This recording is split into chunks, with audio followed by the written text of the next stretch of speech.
Hello students, आज मैं आप लोगों के लिए कंसेप्ट ऑफ क्वाड्रेटिक फार्मूला लेकर आया हूँ।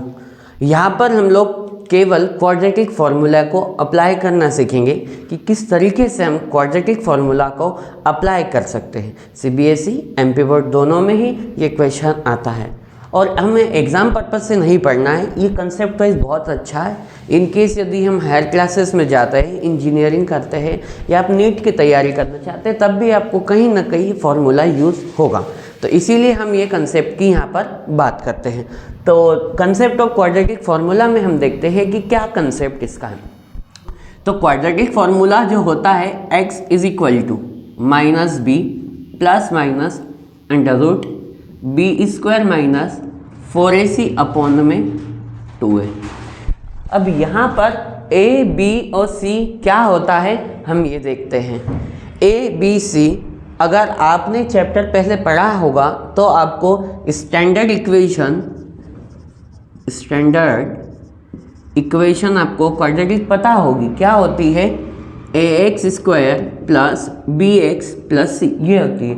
कुछ स्टैंडर्ड भी बोल सकते हैं या हम इसको जनरल क्वाड्रेटिक इक्वेशन भी बोल सकते हैं।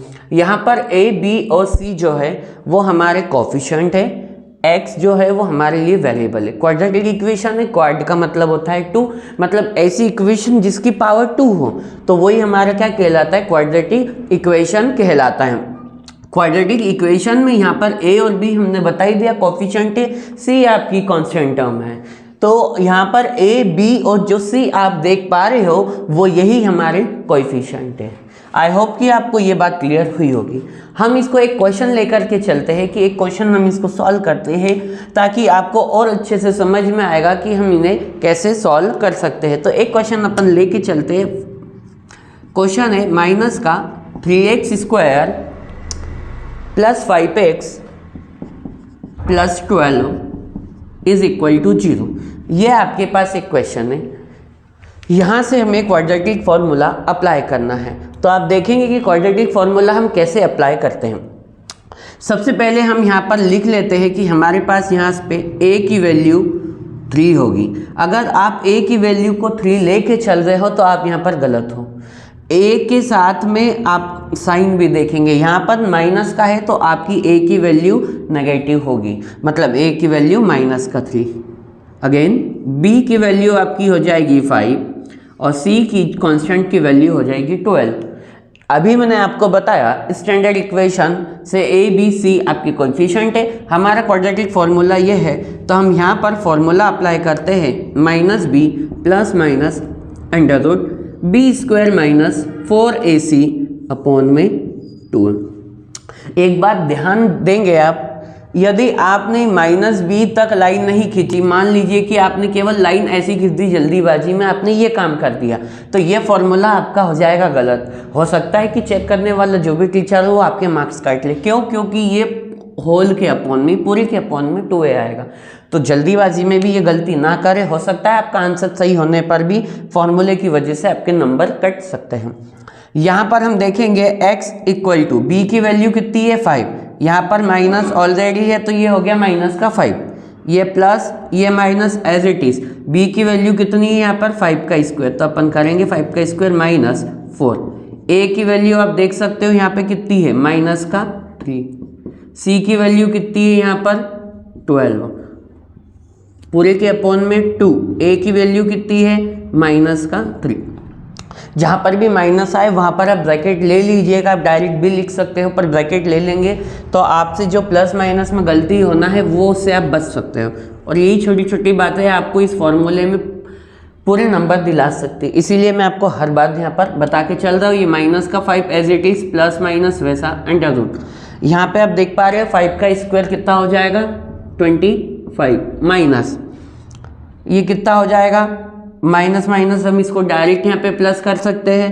4 3 ज़ा 12, 12 12 ज़ा कितना हो जाएगा 144 और अपॉन में कितना आ जाएगा माइनस का 6। आई होप कि आपको यहाँ तक समझ में आया होगा। 5 का स्क्वायर किया, ये माइनस प्लस हो गया। 4 3 ज़ा 12, 12 12 ज़ा 144 होता है, 2 3 ज़ा 6, प्लस माइनस माइनस 144 और 25 को जब हम प्लस करेंगे तो हमारे पास कितना आएगा 5 4 9 4 2 6 169 अपॉन में माइनस का 6। आपको शायद स्क्वायर रूट याद हो तो आप यहाँ पर लिख सकते हो 169 जो होता है वो 13 का स्क्वायर होता है, ये माइनस का 6। आपको यहाँ तक का सिंप्लीफिकेशन तो आई होप कि आपको इजीली ये समझ में आ गया होगा। अब यहाँ पर कुछ भी नहीं करना है, यहाँ पर देख लीजिए कि दो साइन है, अब यहाँ से कुछ नहीं हो सकता है, प्लस भी है माइनस भी है, तो आप यहाँ पर लिखेंगे ऑन टेकिंग पॉजिटिव साइन लेंगे तो x is equal to minus का 5 प्लस लेंगे 13 होगा अपॉन में माइनस का 6, तो 13 में से 5 जाएंगे तो कितना बचेगा 8 बचेगा, बड़ा नंबर प्लस का तो आंसर भी प्लस का है, माइनस का 6 एज इट इज। आप इसको 2 की टेबल से काटे 2 4 जा 2 3 जा, तो आपके पास एक x की वैल्यू आ गई माइनस का 4/3। आप सिमिलरली यहाँ पर लिख सकते हैं ऑन टेकिंग नेगेटिव साइन, यहाँ पर आप नेगेटिव साइन भी ले सकते हैं, माइनस का 5 माइनस का 13 अपॉन में माइनस का 6, माइनस माइनस प्लस हो जाएगा 13 और 5 18 हो जाएगा, माइनस 18 अपॉन में माइनस 6, माइनस से माइनस गया 6 1 जा 6 3 जा, तो एक एक्स की वैल्यू कितनी आ गई आपके पास +3 आ गई। तो हम कह सकते हैं कि हमारे पास x की 2 रूट भी आ चुके हैं। यहाँ पर आप क्वाड्रेटिक इक्वेशन को फैक्टराइजेशन से भी सॉल्व कर सकते हैं। जब फैक्टराइजेशन से सॉल्व नहीं कर पा रहे हैं हम तो हमारे पास कंप्लीटिंग स्क्वायर मेथड भी होती है जो अभी भी डिलीटेड पोर्शन में ही है, इसीलिए इसके बात कर लिए जो हमारे पास कंसेप्ट बचता है वो बचता है क्वाड्रेटिक फार्मूला, इसीलिए हमने यहाँ पर एक क्वाड्रेटिक फार्मूले को यहाँ पर समझ लिया। तो मैं उम्मीद करता हूँ कि आपको ये क्वाड्रेटिक फार्मूला समझ में आया होगा। हम नेक्स्ट वीडियो में फिर एक और क्वेश्चन अच्छा सा लेकर के सॉल्व करेंगे ताकि आपको इसका कंसेप्ट इजीली समझ में आ सकता है। Thank you.